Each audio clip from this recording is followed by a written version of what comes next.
Selamat datang ke dalam program Inspirasi Sabda Keluarga Komisi Keuskupan Agung Medan. Saudara-saudari yang terkasih, khususnya keluarga Katolik dimanapun Anda berada, marilah kita mendengarkan Sabda Allah pada tanggal 30 Desember 2020 dan merenungkan maknanya bagi keluarga Katolik. Pembacaan dari Injil Lukas bab 2 ayat 36 sampai dengan ayat 40. Lagi pula di situ ada Hana, seorang nabi perempuan anak Fanuel dari suku Asher. Ia sudah sangat lanjut umurnya. Sesudah kawin, ia hidup 7 tahun lamanya bersama suaminya.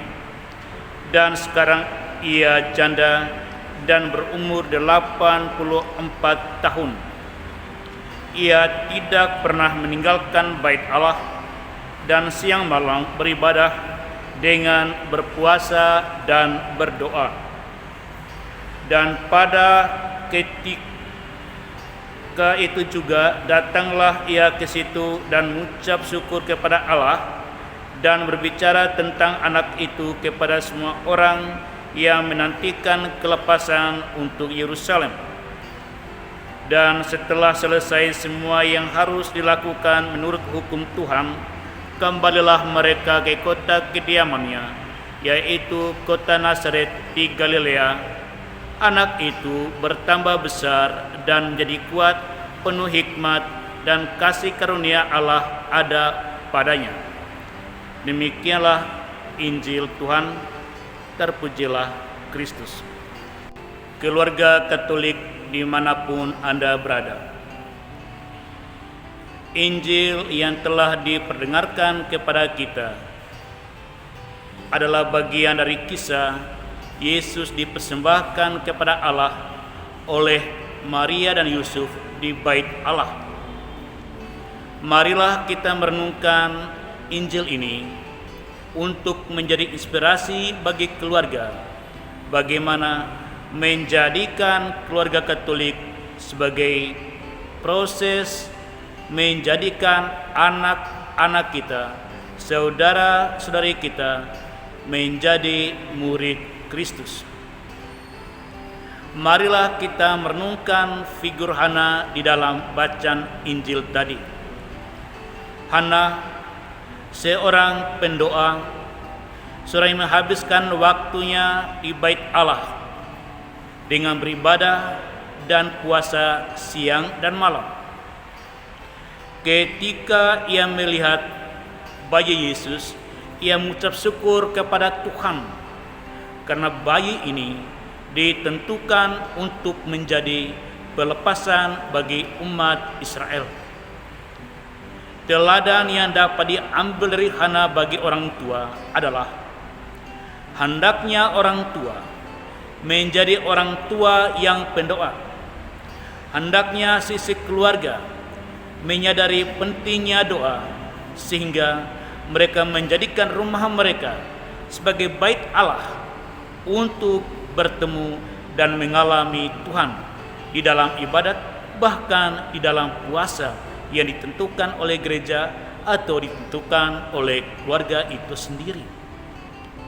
Buah yang diperoleh adalah ibadat, membawa orang tua, sanak saudara, menyambut kelahiran anak dalam keluarga kita, keluarga besar, atau anak yang lahir dari keluarga tetangga dengan penuh ucapan syukur.